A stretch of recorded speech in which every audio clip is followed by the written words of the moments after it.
आज आमे दशम श्रेणी साहित्य पुस्तकर राघवंक लंका यात्रानुकूल प्रसंगटी पढ़ा।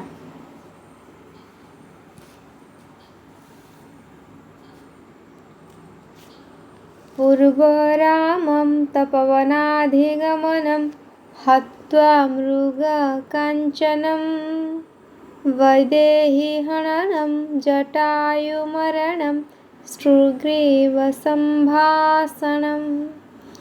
बालिनिधनं समुद्रतरणं लङ्कापुरीदहनं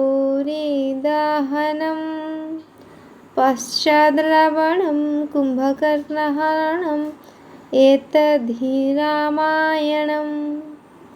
यह थिला रामायणर सार कथा अर्थात संपूर्ण रामायण को संक्षिप्त रे ए गीत माध्यम रे कह जायछे। आज आमे राघवंक लंका यात्रानुकूल कवितार कवि सम्राट उपेन्द्र भंजଙ୍କ संपर्क रे सम्यक धारणा नपा एवं परवर्ती समय रे तांक रचित एही प्रसंग उपरे आलोचना करिबा। गाये तुम्भ गीत सभारे पंडित पथे पान्थ हृष्ट मना बिले बोले चसा अंतपुरे जसा नृत्य रंगे बारांगना। कवि सम्राट उपेन्द्र भंज जे कि सप्तदश अष्टादश शताब्दी मध्य जहाँकर जन्म होइथिला बोली कहा जाए। राम तारका प्रसादे मोर कविपण उदे राम मंत्र उच्चारण करी नयागढ़ जिला निकटस्थ कुड़ुगार रघुनाथ मंदिर रे अधिया पड़ी कवि सम्राट उपेन्द्रଙ୍କ मध्यरे कवित्वर स्फुरण घटिला। यह हेउछि तांकर स्वीकारोक्ति। सेथिपई भंजंकर श्रेष्ठ काव्य होउछि वैदेहीश विलास। उपेन्द्र भंज घुमुसुर राजवंश रे जन्म होइथिले। तांको पितांक नाम थिला नीलकंठ भंज, पितामहଙ୍କ नाम थिला धनंजय भंज। धनंजय भंज जणे सारस्वत कवित्व थिले। उपेन्द्रଙ୍କ कवित्व थिला आलंकारिक, मोहनिष्ठ और खूब बेसी प्रभावशाली। काल्पनिक तथा पौराणिक काव्य रचना रे से थिले सिद्धहस्त। सेथिपई तो तांको कुहा जाए ओडिया भाषा साहित्यर कालिदास, ओडिया भाषा साहित्य जगतर कालिदास बा शेक्सपियर बोली भी तांको कुहा जाए। कवि उपेन्द्र भंज प्रथमे थिले पंडित और पर हेइथिले कवि। जहाँको पाई ए जाति स्पर्धित होइछि, जहाँको ए जाति कवि सम्राट बोली उपाधि रे भूषित करिछि। तांकर अनेक गुड़िए सृजनी रही जेपरिक कटी ब्रह्मांड सुंदरी, लावण्यवती, अवना रसतरंग, प्रेम सुधानिधि, कला कौतुक और भाववती, अवना रसतरंग, छांद भूषण ए सब होउछि तांकर अनेक गुड़िए काव्य कविता मध्यरे शीर्षतम स्थान अधिकार करिछि। आज जो राघवंक लंका यात्रानुकूल विषयटी रहिछि एहा तांकर वैदेहीश विलासर 52तम छांदर विशिष्ट कवितार 40तम छांदरू आसीअछि। एहा एक रामकाव्य। एथिरे प्रत्येक पद ब आद्यवर्ण नियम रे रचित। अनुप्रास बोइले कौन कहती ना गोटे व्यंजन वर्ण आद्य हो अबा मध्यरे ଅବା ପ୍ରାନ୍ତରେ ଯେଉଁଠି ବି ଥାଇ ହେଉ ଗୋଟିଏ ବର୍ଣ୍ଣ ବାରମ୍ବାର ଉଚ୍ଚାରିତ ହେବାକୁ ଆମେ ଅନୁପ୍ରାସ ବୋଲି କହିଥାଉ। ତେବେ ଏଇ ଆଲୋଚ୍ୟ ପ୍ରସଙ୍ଗଟି ପ୍ରତ୍ୟେକଟି ଧାଡ଼ିରେ ବର ହିଁ ବର୍ଣ୍ଣନା ହେଇଛି। ତେଣୁ ବ ଅନୁପ୍ରାସ ବା ବ ଆଦ୍ୟ ନିୟମରେ ଏହା ରଚିତ ହେଇଛି।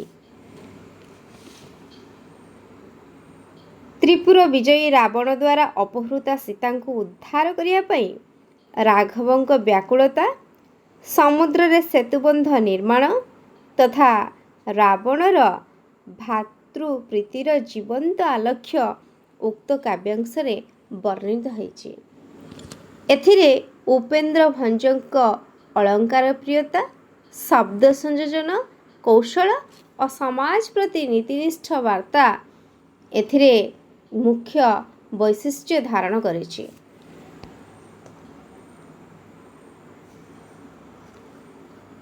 ଆଲୋଚ୍ୟ ପ୍ରସଙ୍ଗଟି ଆଶାବରୀ ରାଗରେ ରଚିତ ହେଇଛି। ବଳିଲା ରାଘବ ଆଶା ସୀତା ପ୍ରାପତିରେ, ବିଚାରିଲେ ସିନ୍ଧୁପତି ଯିବା ପର୍ବତରେ ଯେ, ବୁଡ଼ିଗଲା ପକାଇଲେ କପି ଯେତେ ଗିରି, ବୁଦ୍ବୁଦ ନଦୀ ସେ ଜଳ ଫିଫିକୃତ କରି ଯେ। ବଳିଲା, ବଳିଲା ଶବ୍ଦର ଅର୍ଥ ହେଉଛି ଆଶା ସଞ୍ଚାର ହେବା, ଇଚ୍ଛା ପ୍ରକଟିତ ହେବା।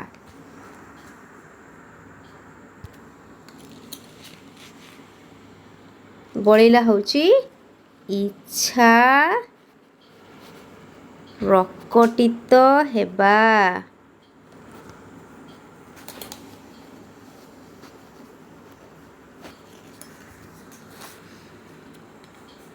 ରାଘବ, ଏହାର ଅର୍ଥ ହେଉଛି ରଘୁକୁଳରେ ଜାତ ରାମଚନ୍ଦ୍ର। ରାମଚନ୍ଦ୍ରଙ୍କର ଅନ୍ୟ ନାମ ହେଉଛି ରାଘବ। ପ୍ରାପତିରେ ନେ ପ୍ରାପ୍ତିରେ ବା କେହି କହିବା ପାଇବା ଅର୍ଥରେ।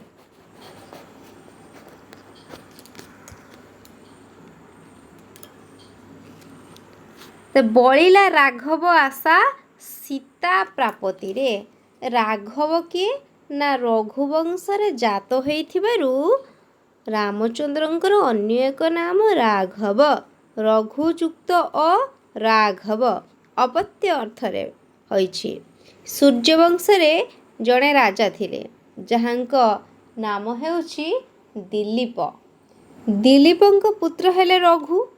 ଏହି ରଘୁଙ୍କ ଦାନଶୀଳତା, ପ୍ରଜାବତ୍ସଳତା ଏବଂ ଯେଉଁ ରାଜନୀତି ସେ ପ୍ରୟୋଗ କରୁଥିଲେ, ଏଭଳି ଭାବରେ ସମଗ୍ର ଭାରତର ଆର୍ଯ୍ୟାବର୍ତ୍ତକୁ ପ୍ରଶଂସାରେ ଶତମୁଖ କରିଥିଲା, ଯେଉଁଥିପାଇଁ ସୂର୍ଯ୍ୟବଂଶର ନାମ ପରିବର୍ତ୍ତିତ ହୋଇ ପରବର୍ତ୍ତୀ ସମୟରେ ରଘୁବଂଶ ରଖାଗଲା।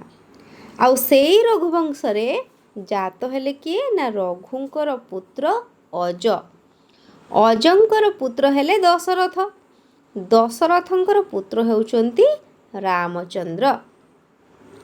ତେଣୁ ସେଥିପାଇଁ ତାଙ୍କର ନାମ ହେଇଛି ରାଘବ।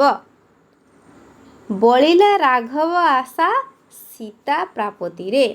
ଯେତେବେଳେ ମାତା ସୀତା ଲଙ୍କାଧିପତି ରାବଣଙ୍କ ଦ୍ୱାରା ଅପହୃତା ହୋଇ ଅଶୋକ ବାଟିକା ମଧ୍ୟରେ ରାଜବନ୍ଦିନୀ ହୋଇ ରହିଛନ୍ତି, ତ୍ରିପୁର ବିଜୟୀ ଦଶଗ୍ରୀବ ରାବଣ ଯାହାକୁ ବନ୍ଦିନୀ କରି ରଖିଛନ୍ତି, ଯାହାର ସନ୍ଦେଶ ଜଟାୟୁଠାରୁ ଓ ସୁଗ୍ରୀବଙ୍କ ଠାରୁ ଏବଂ ହନୁମାନଙ୍କ ଠାରୁ ପ୍ରାପ୍ତ କରିଛନ୍ତି କିଏ ନା ରାମଚନ୍ଦ୍ର ବା ରାଘବ। ତାପରେ ସୀତାଙ୍କୁ ପ୍ରାପ୍ତ କରିବା ପାଇଁ ତାଙ୍କ ମନରେ ଆଶା ପୋଷଣ ହେଇଛି। ବଳିଲା ରାଘବ ଆଶା ସୀତା ପ୍ରାପ୍ତିରେ। ସୀତାଙ୍କୁ ପ୍ରାପ୍ତ କରିବା ପାଇଁ ରାମଚନ୍ଦ୍ରଙ୍କ ମନରେ ଆଶା ସଞ୍ଚାର ହୋଇଛି।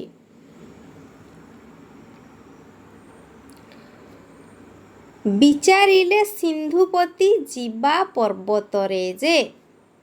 ତେଣୁ ରାମଚନ୍ଦ୍ର ସୀତାଙ୍କୁ ଉଦ୍ଧାର କରିବା ପାଇଁ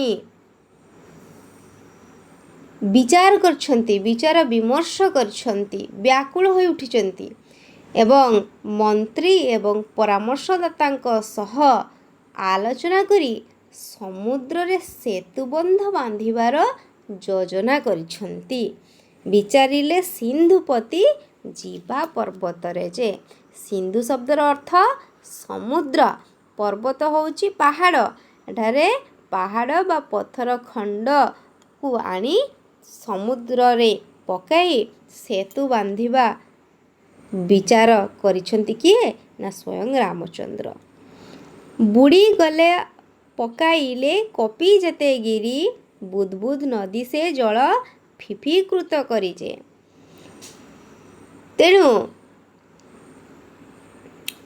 କପି ସେନା ବୁଡ଼ିଗଲା ପକାଇଲେ କପି ଯେତେ ଗିରି। କପି ସେନା ଅର୍ଥାତ୍ ବାନର ସେନା ଯେତେ ପଥର ସମୁଦ୍ରକୁ ଫିଙ୍ଗି ସମୁଦ୍ରକୁ ପୋତିବା ପାଇଁ ପ୍ରୟାସ କରିଛନ୍ତି, ସେ ସମସ୍ତ ପ୍ରୟାସ ବୃଥା ଯାଇଛି। କ'ଣ ହେଇଛି? ନା ସମସ୍ତ ପଥର ଖଣ୍ଡ ସାଗର ମଧ୍ୟରେ ନିଜର ସତ୍ତା ହରାଇଛନ୍ତି। ଏପରିକି ଜଳ ବୁଦ୍ ବୁଦ୍ ହେଇକି ଉପରକୁ ଉଠିଯାଇଛି ଏବଂ ଜଳ ଉପରେ ପଥର ଫିଙ୍ଗିବାର କୌଣସି ସଂକେତ ବି ସେଠାରେ ଦେବାରେ ସମର୍ଥ ହୋଇନାହାନ୍ତି। ତ ବୁଦ୍ ବୁଦ୍ ଶବ୍ଦର ଅର୍ଥ କ'ଣ? ବୁଦ୍ ବୁଦ୍ ହେଉଛି ଯେତେବେଳେ ପାଣିରେ କୌଣସି ପଦାର୍ଥ ପଡ଼େ, ଜଳର ବୁଦ୍ ବୁଦ୍ ଉପରକୁ ଉଠେ।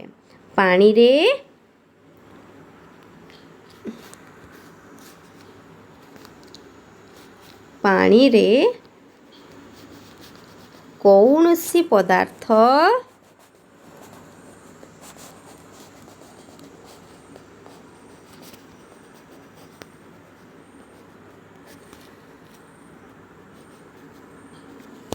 ପକାଇଲେ ଯେଉଁ ବୁଦ୍ ବୁଦ୍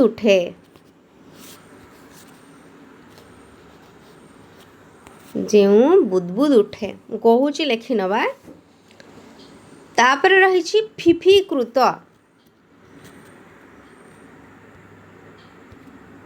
ଫିଫିକୃତର ଅର୍ଥ ହେଉଛି ଫିଫିକାର ଶବ୍ଦ ବା ଫେଣ ଉଠିବା, ଯେଉଁ ଫେଣାୟିତ ଦୃଶ୍ୟ। ଫିଫିକୃତ ଅର୍ଥ ହେଉଛି ଫିଫିକାର ଶବ୍ଦ। ଫିଫିକାର ଶବ୍ଦ।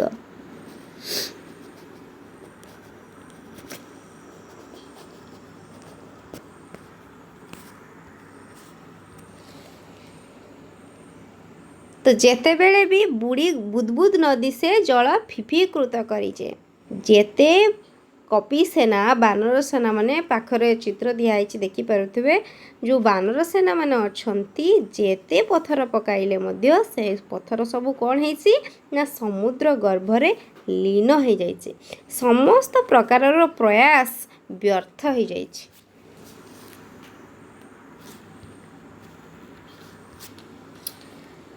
ବିସ୍ମୟୀ ନିଶ୍ୱାସ ତେଜେ ବରୁଣ ପ୍ରସନେ, ବିନାଶନରେ ଶୟନ ସେ ଦର୍ଭ ଶୟନ ଯେ।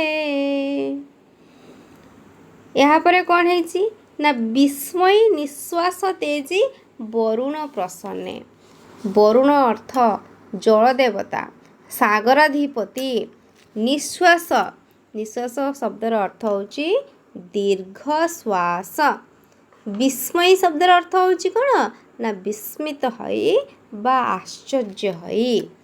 ବିନାଶନ ବିନା ଅସନରେ ବା ବିନା ଆହାରରେ ଉପବାସ ରହି ଯେଉଁଟା। ଦର୍ଭଶୟନେ ଦର୍ଭ ଶବ୍ଦର ଅର୍ଥ ହେଉଛି କୁଶ। ଦର୍ଭଶୟନେ ଅର୍ଥ କୁଶ ଉପରେ ଶୋଇବା। ତ ଯେତେବେଳେ ସମସ୍ତ ବାନରମାନଙ୍କର ପ୍ରଚେଷ୍ଟା ବିଫଳ ହେଇଛି ସେତେବେଳେ ପ୍ରଭୁ ରାମଚନ୍ଦ୍ର କ'ଣ କରିଛନ୍ତି ନା ଜଳାଧିପତି ବରୁଣକୁ ସନ୍ତୁଷ୍ଟ କରିବା ପାଇଁ ଚିନ୍ତା କରିଛନ୍ତି। ବିସ୍ମୟୀ ନିଶ୍ୱାସ ତେଜି ବରୁଣ ପ୍ରସନ୍ନେ। ରାମଚନ୍ଦ୍ର ଦୀର୍ଘ ନିଶ୍ୱାସ ପକାଇ ଅତ୍ୟନ୍ତ ଆଶ୍ଚର୍ଯ୍ୟ ପ୍ରକଟ କରି ବିନାଶନରେ ଅର୍ଥାତ୍ କୌଣସି ଆହାର ଗ୍ରହଣ ନ କରି ଅନାହାରରେ ସେ କ'ଣ କରିଛନ୍ତି ନା କୁଶଶଯ୍ୟାରେ ଶୟନ କରିଛନ୍ତି। କୁଶଶଯ୍ୟାରେ ବସି ବରୁଣଙ୍କୁ ଆବାହନ କରିଛନ୍ତି। ବରୁଣକୁ ପ୍ରସନ୍ନ କରିବା ପାଇଁ ସମସ୍ତ ପ୍ରକାର ଚେଷ୍ଟା କରିଛନ୍ତି। ସେ ବରୁଣଙ୍କର କ'ଣ ହେଇଛନ୍ତି ନା ଶରଣାପନ୍ନ ହେବାକୁ ଇଚ୍ଛା ପ୍ରକାଶ କରିଛନ୍ତି ବା ନିଷ୍ପତ୍ତି ନେଇଛନ୍ତି। ବୁଧେ ଶୁଣ ଅନ୍ୟ ପ୍ରସଙ୍ଗକୁ ଦଶ ଶିର ବରଗିଲା ସେ ସୁକ ସାରଣ କରି ଚାର ଯେ। ଏଠାରେ କ'ଣ କରିଛନ୍ତି ନା ବୁଧେ ଶୁଣ ଅନ୍ୟ ପ୍ରସଙ୍ଗକୁ ଦଶ ଶିର। ଦଶ ଶିର ଅର୍ଥାତ୍ ରାବଣ ଦଶାନନ ରାବଣ କ'ଣ ନା ଗୋଟିଏ ମୁଣ୍ଡରେ ଯେତିକି ବୁଦ୍ଧି ଅଛି ରାବଣର 10ଟି ମୁଣ୍ଡ ଅର୍ଥାତ୍ 10ଟି ମୁଣ୍ଡର ଯେତେ ପ୍ରକାର ବୁଦ୍ଧି ରହିଛି ସେ ସମସ୍ତ କୂଟନୀତି ରାବଣ ପାଖରେ ରହିଥିବାରୁ ତାକୁ ଦଶାନନ ବୋଲି କୁହାଯାଏ। ବୁଧେ ଶୁଣ ବୁଧେ ଶବ୍ଦର ଅର୍ଥ ଏଠି ହେଉଛି ପଣ୍ଡିତମାନେ ଅନ୍ୟ ପ୍ରସଙ୍ଗ ଆଉ ଏକ କଥା। ଶୁକସାରଣ ହେଉଛନ୍ତି ରାବଣଙ୍କର 2 ଚର ବା ଦୂତ। ଏମାନେ ପକ୍ଷୀ ରୂପ ଧାରଣ କରି ମାୟା ରଚନା କରିପାରନ୍ତି ଏବଂ ଏ ବିରାଟ ସମୁଦ୍ରକୁ କ୍ଷଣିକ ମଧ୍ୟରେ ପାର ହେବାରେ ଏମାନେ ହେଉଛନ୍ତି ଧୁରିଣ ବା ଧୁରନ୍ଧର। ତେଣୁ ଯେତେବେଳେ ଲଙ୍କାଧିପତି ରାବଣ ରାମଙ୍କର ସେତୁ ବନ୍ଧ ବାନ୍ଧିବାର ପ୍ରୟାସ ଉପରେ ଜାଣିପାରିଛନ୍ତି ସେତେବେଳେ ଦଶଶିର ବା ଦଶାନନ କ'ଣ କରିଛନ୍ତି ତାଙ୍କର ଯେଉଁ ପଣ୍ଡିତମାନଙ୍କୁ ଡକେଇ ସଭା ପରିଷଦ ମଧ୍ୟରେ ବିଚାର ବିମର୍ଶ କରିଛନ୍ତି ଏବଂ କ'ଣ କରିଛନ୍ତି ନା ଶୁକ ଏବଂ ସାରଣ ଏ ନାମ୍ନୀ 2 ଜଣ ଯେଉଁ ତାଙ୍କର ଦୂତ ଥିଲେ ସେ ଦୂତଙ୍କୁ ଯେଉଁମାନେ ଅପୂର୍ବ କୂଟନୀତିରେ ସିଦ୍ଧହସ୍ତ ଥିଲେ ସେ ଅପୂର୍ବ କୂଟନୀତିରେ ସିଦ୍ଧହସ୍ତ ହୋଇଥିବା ରାବଣଙ୍କୁ ସେ କ'ଣ କରିଛନ୍ତି ନା ସାହାଯ୍ୟ କରିବା ପାଇଁ ଚେଷ୍ଟା କରିଛନ୍ତି ଏବଂ କହିଛନ୍ତି ଯେ ରାମଙ୍କ ଯୋଜନା ପଣ୍ଡ କରିବା ପାଇଁ କେଉଁ ପ୍ରକାର ଉଦ୍ୟମ କରିହେବ କେଉଁ ପ୍ରକାର ଯୋଜନା କରିହେବ ଯେଉଁଥିପାଇଁ ରାମଚନ୍ଦ୍ରଙ୍କର ସେତୁବନ୍ଧ ବାନ୍ଧିବାର ଯେଉଁ ଯୋଜନା ରହିଛି ସେ ଯୋଜନାକୁ ଭଣ୍ଡୁର କରିହେବ।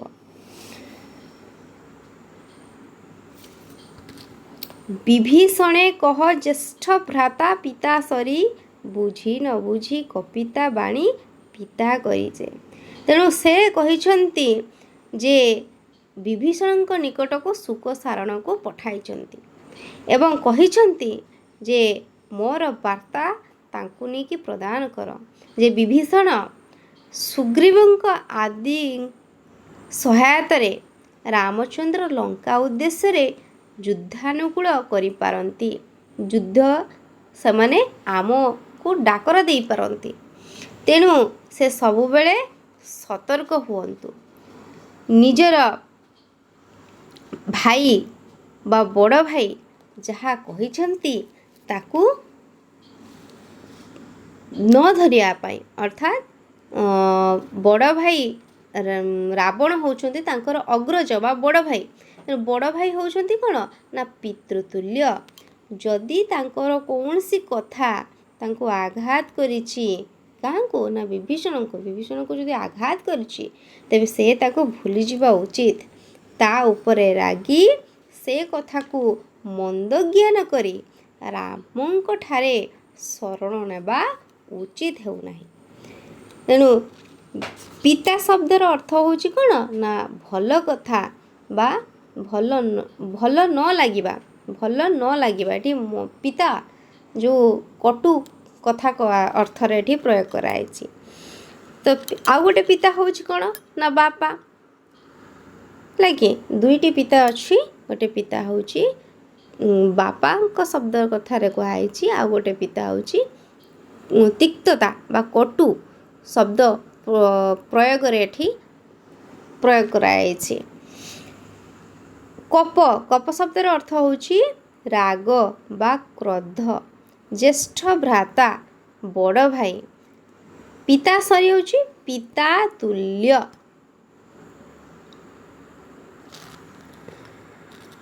କଠିନ ଶବ୍ଦାର୍ଥ କିଛି ଲେଖା ହେଇଛି। ତ ଏତିକି ଆମେ ଦେଖିଲେ ଯେ କିପରି ରାବଣ ତାଙ୍କର ଶୁକ ସାରଣ ନାମକ 2 ଜଣ ଦୂତକୁ ପଠାଇଛନ୍ତି ରାମଚନ୍ଦ୍ରଙ୍କ ଯୋଜନାକୁ ପଣ୍ଡ କରିବା ପାଇଁ ଏବଂ କହିଛନ୍ତି ବିଭୀଷଣଙ୍କ ନିକଟରେ ଯେ ବିଭୀଷଣ କିପରି ବଡ଼ ଭାଇଙ୍କ କଥାକୁ ମନରେ ନ ଧରି ଯଦି ତାଙ୍କୁ ସେ କଥା ଗୁଡ଼ିକ ଆଘାତ ଦେଇଥାଏ ତାକୁ ସେ ଭୁଲିଯାଇ ପୁଣି ଥରେ ବଡ଼ ଭାଇଙ୍କ ନିକଟକୁ ଫେରି ଆସନ୍ତୁ ବୋଲି। ଏସବୁ କୂଟନୀତିର ଆଭାସ ମିଳୁଛି କେଉଁଠୁ ନା ରାବଣଙ୍କ ନିକଟରୁ। ଏତିକି ପଢ଼ିଲେ ଏହାର କଠିନ ଶବ୍ଦାର୍ଥ ଲେଖିବା।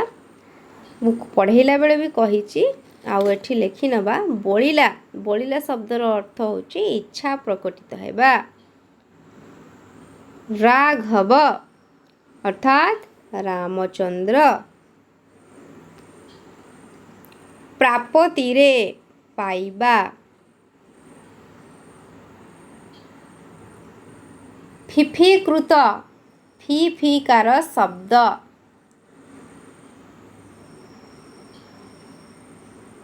ଦର୍ଭ ଶୟନେ କୁଶ ଉପରେ ଶୋଇବା।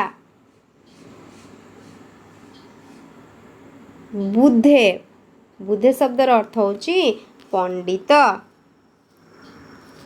କପ ମାନେ ରାଗ।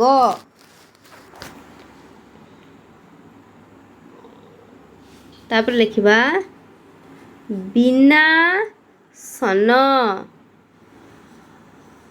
ବିନାଶନ ଶବ୍ଦର ଅର୍ଥ ହେଉଛି ବିନା ଆହାରରେ।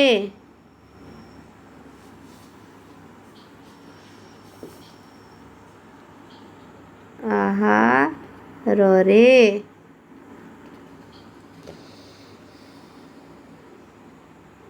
ଅନ୍ୟ ପ୍ରସଙ୍ଗ।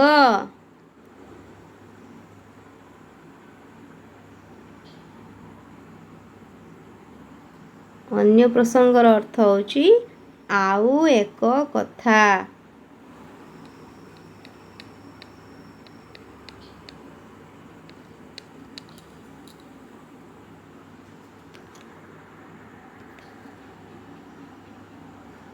ତାପରେ ଲେଖିବା ବରଗିଲା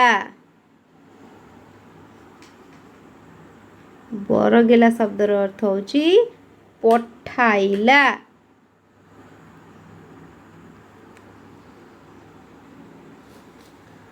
ଦଶ ଶିର କାହାକୁ କହିବା? 10 ଶିର ଯାହାର ସେ ହେଉଛି 10 ଶିର ରାବଣ।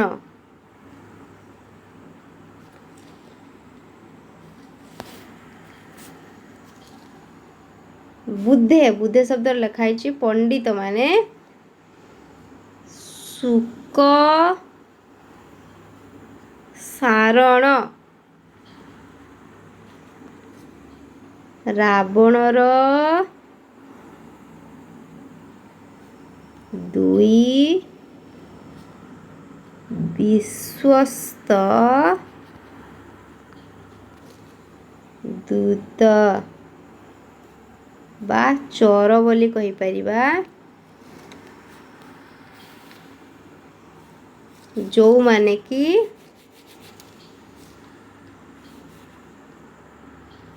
जीए कौन करथिले ना सहजरे अति सहजरे खाली सहजरे नुहे सहजरे पक्षी रूप धारण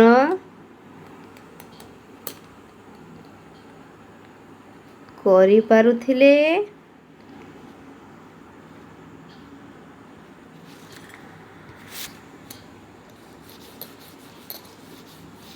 ओ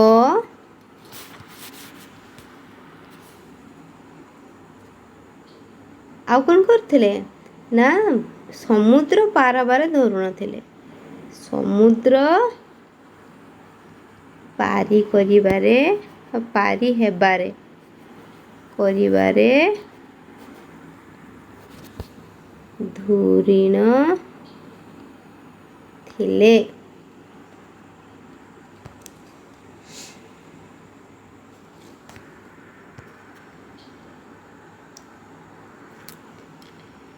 सेमिति कपि शब्दर अर्थ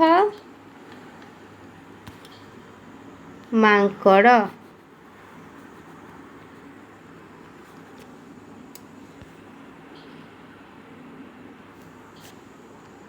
ये तो गला कठिन शब्दार्थ। एबे लिखिबा होम टैक्स घर पाठ नहीं गृह कार्य।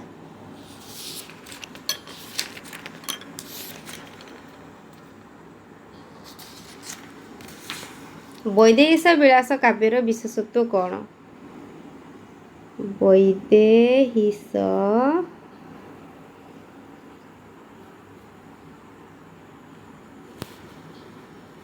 विलास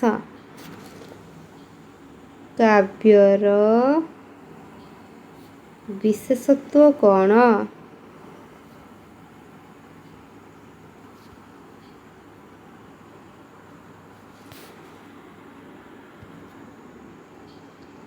तापरे दुई रे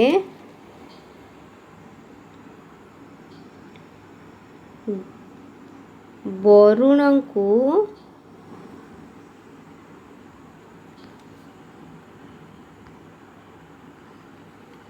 प्रसन्न करिबा पाई रामचंद्र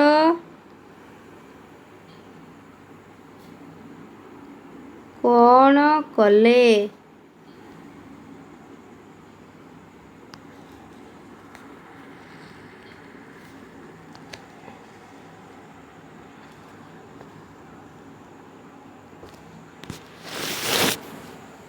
तीन रे एही कवितार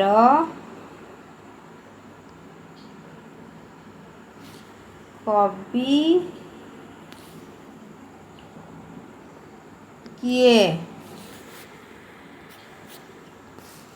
चारे अनुप्रास कहिले कौन बुझ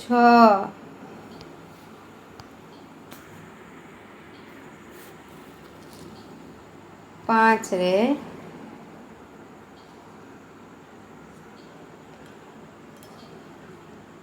रामचंद्र क्यों देवता को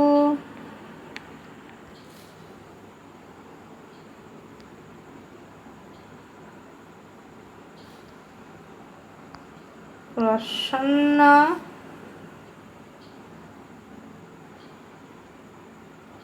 करने चाहिए।